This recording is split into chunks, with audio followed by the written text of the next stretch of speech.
Welcome, everyone. Thank you for joining Managing Family Life When Your Child Has PKD. My name is Lauren Winchester, and I'm the hospitality host for this session. If you have any questions during the presentation, please type them into the chat box, and we'll address as many questions as possible during the Q&A session. We ask that you please keep your microphone muted throughout the session to ensure good audio quality for everyone. I'm very pleased to introduce our speaker for this session. Dr. Jillian Mayerson is a pediatric psychologist at St. Louis Children's Hospital and an assistant professor of clinical pediatrics at Washington University School of Medicine. She received her doctorate in clinical psychology from Nova Southeastern University. Her primary specialty is in pediatric chronic illness, specifically end-stage organ disease and solid organ transplantation. Her clinical interests include patient and family adjustment to and coping with chronic illness, adherence to medical regimens, emotional concerns related to chronic illness, and pre-transplant psychological evaluations. Dr. Mayerson's research interests include post-traumatic growth, quality of life, and quality improvement related to psychological programming. Dr. Mayerson, it's my pleasure to turn the presentation over to you. Thank you so much. All right. So just the standard disclaimers. I don't have any financial disclosures, and this is my bio that Lauren so kindly read. So for today's agenda, we are going to start by talking a little bit about coping with and adjustment to chronic illness. I'm going to spend a little bit of time talking about siblings and some strategies for supporting them. General points for managing family life, and then a broad overview of coping strategies. So some key points: there are a whole range of normal reactions to illness, and a developmental understanding of where kids and adults are and good support goes a long way in helping families cope. There are usually many different paths to the same destination. So we know that there's a multi-layered impact when dealing with chronic illness. So this diagram sort of illustrates that. In the center, you have the patient. And then the next outer layer of that system is the family, immediate family, sometimes extended family. Then you've got friends, then you have school and work, and then the community. And within that community can be your local neighborhood, your church community, the medical community that becomes a big source of support in managing chronic illness. So we know that living with chronic illness can have an impact on the individual in several different domains. So physical functioning for some patients, they have limitations on their physical abilities and then require increased dependency on others. Work and school functioning, having to miss school for doctor's appointments, hospitalizations, for patients on hemodialysis, this can have a huge impact. Peer relationships and social life. So how do friends understand what's going on, or how don't they understand? In the world of COVID, peer relationships and social life have been altered dramatically for kids who are in virtual school or who haven't been able to see their friends as frequently. And that applies for adults too in terms of social life. Participation in extracurricular activities and hobbies. When you're diagnosed with a chronic illness, there are certain limitations of activities you may or may not be able to participate in. And then self-image due to physical changes, scars, or just self-esteem and self-images.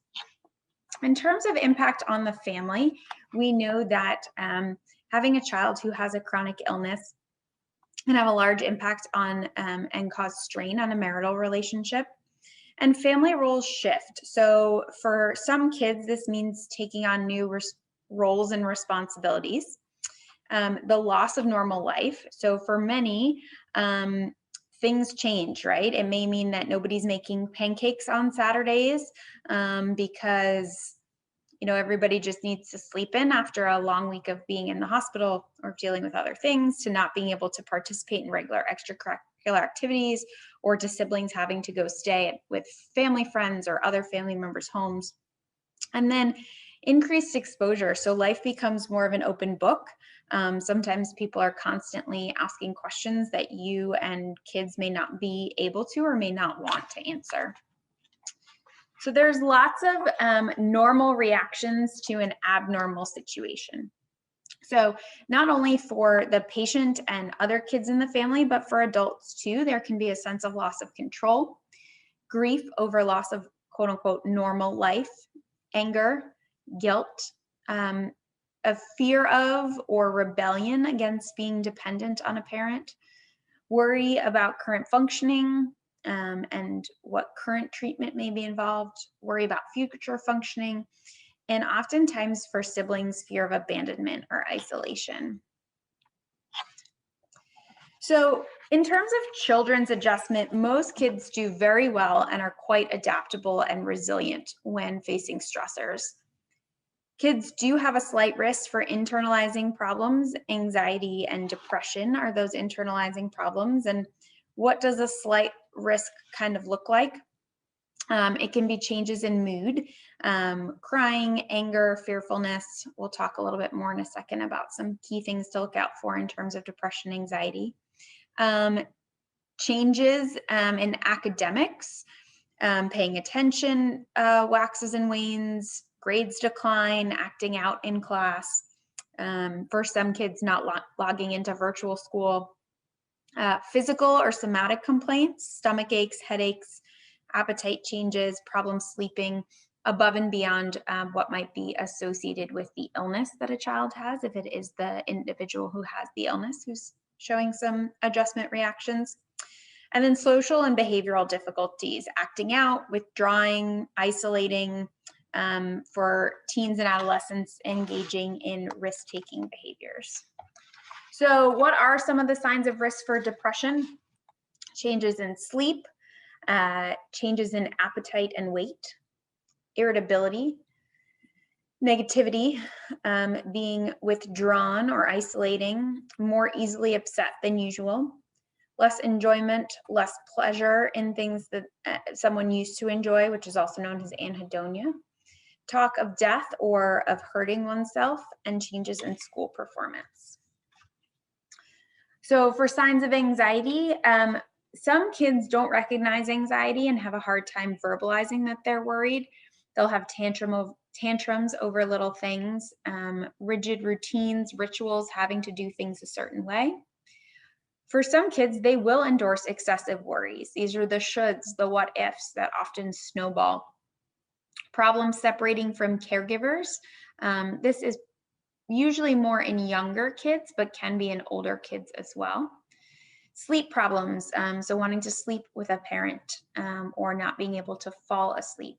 The brain is less rational at night, and so sometimes those worries and anxieties are exacerbated in the evening time. Looking restless or edgy, the kid who's always tapping their leg, fidgeting, moving like they can't sit still, trouble concentrating, and being tearful and overwhelmed. So as you can see, there are some overlapping symptoms in between the depressive symptoms and the anxiety symptoms. So in particular to siblings, we do know there's some research about how siblings adjust when they have a sibling who has a chronic illness. However, we need some more. Most of the research that's out there tends to be focused on siblings of children with cancer. And what the research has found is that most siblings tend to adjust well. They are more at risk for those internalizing symptoms that we just talked about, depressed mood, anxiety, worry, than externalizing symptoms such as acting out, inattention, behavioral concerns. Oftentimes, siblings keep their emotions and feelings inside, and this can be for a variety of reasons. One of those being that they don't want to burden their parents or caregivers, as they feel that their parents are already trying to handle a lot. And so you end up with this cycle of parents trying to protect kids and kids trying to protect parents, and everybody sort of walking on eggshells in the house.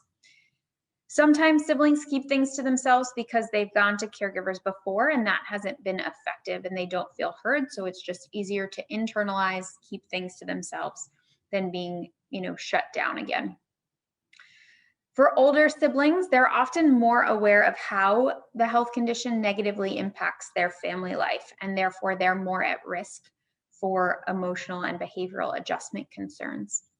They have more awareness and understanding, and sometimes they're expected to be more independent or self-sufficient.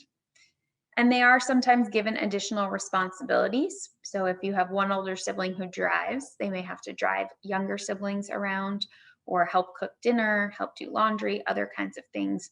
And sometimes parents feel like, well, they're older, so they don't need as much or want as much attention from a parent. And if so, they end up getting less attention from parents. So what are the benefits to siblings of having a sibling who has a chronic illness? So what the literature points to is that some kids actually develop better coping skills because the family is learning to deal with this. They may appreciate life more. So my research is in an area called post-traumatic growth, which is the idea that after a stressful or challenging life situation, that you can have positive changes. And one of those domains is appreciation of life. So sort of the classic or cliche example is that sibling who wants to do something in the medical field because of what their family has been through, whether that's a physical therapist, a respiratory therapist, a nurse, an NP, a nephrologist. So they gain a greater appreciation of life. Siblings also may be more responsible, independent, and caring. And these experiences lend themselves to opportunities to promote growth and resilience. So how do we support siblings? First and foremost, and all of these skills apply to the family as a whole, but building skills. So how do we promote resiliency and coping? And we're going to talk a little bit about coping skills in another section of this presentation. Teach and modeling that. Having a moment together as a family where you guys can have a gratitude moment, where you can do some relaxation skills together. Giving lots of praise for a sibling's effort to use their coping skills or their effort to help out where they can. Building a team. So communicating about medical stuff in a developmentally appropriate way, and making sure, depending on how old the child who has the chronic illness is, how much do they want their siblings to know, and giving them that control, but then also giving siblings the information about what's going on. Oftentimes kids know more than we think they do, or that we give them credit for. And so having open, honest conversations is really the best course of action, because oftentimes what's going on in a kid's head is way worse than what is actually happening. Giving them doable tasks. So for some of my patients who are on dialysis, their siblings will help by carrying those PD bags upstairs, or by sitting with their sibling and playing a game with them while they get hooked up for the night on their PD machine. Things that are age appropriate, developmentally appropriate, safe for them to do. Talk those siblings up, give them a little bit of boost. Lots of very specific labeled praise. I love the way that you have been helping your sister with her homework. I love the way that you've been helping me by emptying the dishwasher when I ask you to do that. So that very specific labeled praise. Some other ways: ramp up that social support. Have a point person for that sibling to talk to, whether that is, you know, a mom, a dad, an aunt, an uncle, a pastor, a priest, a rabbi, someone in the family or in that immediate community. Giving them friend time. This has, of course, been challenging with COVID, but hopefully now, as things are opening back up, kids can have the opportunities to spend time with their friends to get that social support. And then, like we talked about, noticing and praising helping. Invest time whenever possible, maintaining a routine and minimizing disruptions. Having time in, quality time. Can you find 10 minutes a day, or 10 minutes 3 times a week where you can have one-on-one time with each of your kids that's really directed by them. What do they want to do? If for a younger kid, that's building Legos. For an older teen, that's watching a movie together or talking about what's going on with friends. Eliciting thoughts and feelings, but not pushing too much, right? Saying, talk to me or tell me about your day, but not forcing kids to, well, tell me how you're feeling. Why won't you tell me how you're feeling is going to put up that barrier. So it is a fine line. And if you do have to delay an activity, communicate why. And, changes happen, and learning flexibility is a great thing for kids, but communicate that it is important for you to want to spend time with them and that you will follow through, and here's why the delay is happening. So in terms of general family life, some general tips and tricks. Integrating having a chronic illness into family life in the sense of living and enjoying life in spite of PKD. And it doesn't define the family, but it is a part of who the family is. Organization. Embrace organization. Calendars, whether those are paper or family Google electronic calendars, having a consistent daily routine, linking healthcare tasks to things that you do every day. This helps both to normalize it and to help with long-term adherence, whether to medications, treatments, or other types of healthcare tasks. Another area is hope. So hope is a person's belief in their capability to produce workable routes to goals, and the belief that that individual can sustain movement towards those goals. Hope helps a person to develop and sustain thoughts of positive outcomes, even in stressful circumstances. High levels of hope have been predictive of adherence to medical regimens. So this doesn't mean that you have to think everything is sunshine and rainbows and unicorns, but being a realist and being hopeful about what might go well, setting small attainable goals. Optimism, also tied in with hope, and it's the tendency to expect the best possible outcome or dwell on the most hopeful aspects of a situation. People who are positive about the future exert continuing effort. So being more optimistic, more positive can mean you are putting effort into adhering to a medication regimen of all of the recommendations from the medical team. Optimism can make people more planful when facing stressful events. So it ties into that organization and integration piece I spoke about. And it's focusing on what can be changed or controlled. And there is so much about chronic illness that cannot be changed or controlled.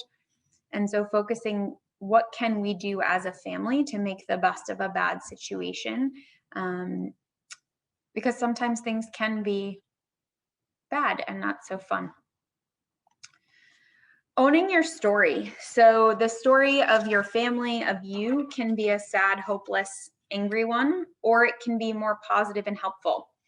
Like I said, it doesn't have to be super positive, but thinking about what does this story say about us and what are words to describe the experience. So different words that families I've worked with before have used to describe themselves as a family, to describe their children, include strong, brave, tough, learning about yourself and the family, survival, overcoming struggle, being closer as a family, and thankful. So like I mentioned with siblings, those general tips and tricks of building a team for yourself, who's your go-to to help in navigating this. It takes a village in that multi-layered level to live and manage chronic illness. Social support, have a point person for yourself, someone that you can talk to. And ideally that's not your kids, because there are some things that kids should not know. And oftentimes having someone who isn't your spouse, if you have that available option for support, a friend, your parents, your aunt, your pastor, your rabbi, etc., that can be really helpful. investing time in each other in the family life, and then asking for help. There is no shame in asking for help and in modeling that as parents for our children. So what we do know is those who struggle the most tend to focus on the past and what they have missed or lost. They focus on what they cannot do versus what they can. They tend to focus on the most distressing aspects of the situation, and they avoid thinking or talking about their or their child's disease. And this is a fine line, right? Not everybody outside of the family or even within the family needs to know everything and anything. But choosing not to disclose about a child's disease at all can lead to some challenges in coping. And then the last point is then people who adopt the belief that they're generally helpless and that there's nothing that they can do tend to have some challenges with coping. So what are some coping strategies? Kind of a buzzword. So there's lots of different areas. Those social strategies that I've touched on a little bit before, peer support, seeking professional support, therapy, either family therapy or individual therapy. Then there's the cognitive strategies. So perspective taking is the ability to understand or relate to an experience from different or varied points of view. Sometimes being able to suspend your personal point of view gives you the opportunity to view the situation from another's perspective and decide how to respond once you have a fuller appreciation of the situation. Having flexibility like this can be helpful in shifting your behavior and attitudes when current strategies of things are compromising well-being, assisting in maintaining balance in important life domains, promoting recognition of and adaptation to a variety of situational demands, and assisting individuals in remaining open to experiences while maintaining the capacity to choose personal values-based actions. Another cognitive strategy is letting go. So when the stress of completing every task and fulfilling requirements and meeting deadlines and both family life, work life, all of that starts to feel overwhelming. Practicing letting go is one strategy that can be helpful. And it involves targeting and timing. So what can you let go of and when can you let go of it? Targeting can help you to know better what tasks to let go of. So asking yourself, is this task necessary and important to me? Am I attached to this task in some way that I need not be? How much control do I truly have to have or need to have in this situation? Other letting go strategies, channeling into positive actions, anchoring yourself in the future, coming back to that organization, and transforming the narrative, rewriting a more balanced, compassionate perspective of yourself, of the situation, giving yourself some grace. Meaning-based strategies. So what aspect of life is most meaningful to you? Gratitude. So oftentimes I'll recommend that when you get up for breakfast, say one thing that you are grateful for when you get up out of bed, and then before bed and getting back into bed, what was one thing that you were grateful for throughout the day? Recognizing and reconnecting to values. Some physical strategies for coping, daily exercise, breathing techniques, lots of play, leisure, distraction activities. So some traditional self-care techniques, pursuing enjoyable activities, which are personal relaxation, exercise, music, for some people going for a drive, after work kind of decompression, or if you've been at the hospital right after being in the hospital, decompression, prayer, professional relaxation, deep breathing, mindfulness, what's called progressive muscle relaxation, which is tensing and releasing the muscles, grounding, guided imagery, and seeking professional support. So these are just some little images of some coping techniques. The 5-4-3-2-1 coping or grounding technique is a really easy strategy.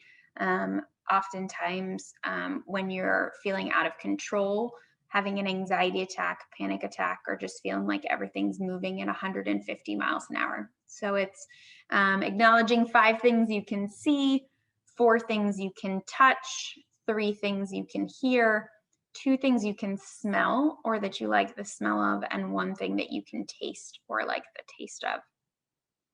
Making a personal mantra, and this can be words. I also like the idea of images.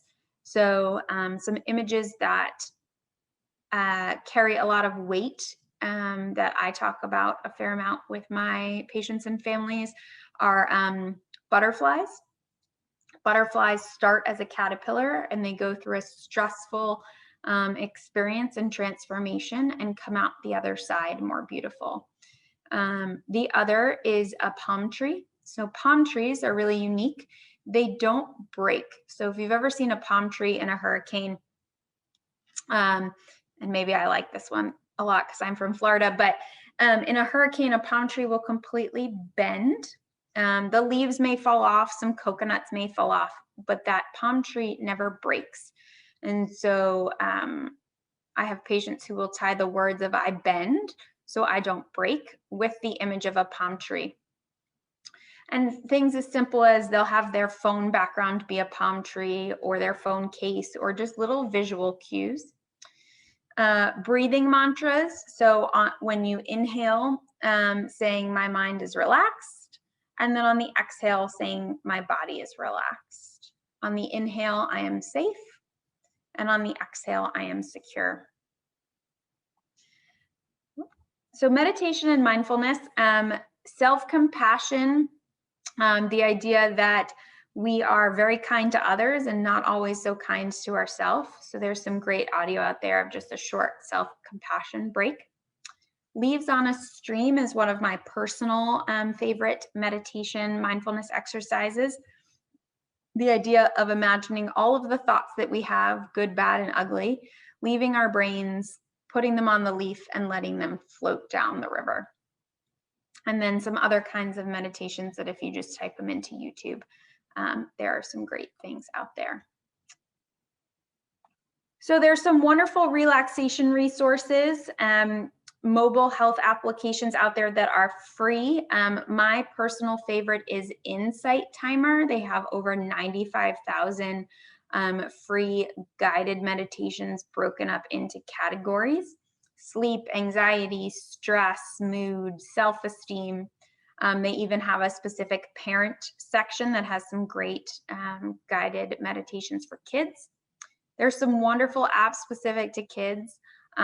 Stop, Do, Think, Sesame Street for the younger kids, Calm Kingdom.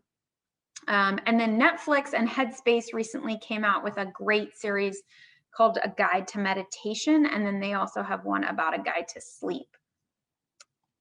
So some take-home points for promoting positive coping within your family: staying involved, planning and giving choices, supporting friendships and social relationships, being hopeful, listening, being flexible where that's possible, staying organized, teaching and modeling coping skills, practicing them together as a family, coordinating with school so that teachers, school counselors are aware of what's going on and provide support, taking care of yourself.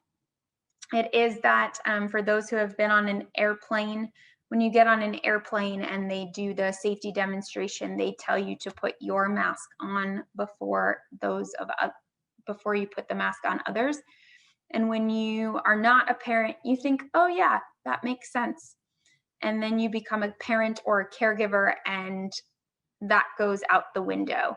But in all honesty, if you can't breathe, how can you support someone else? Remembering siblings and then trying to have fun together as a family when that is possible. So thank you so much. I will be happy to take any questions, comments.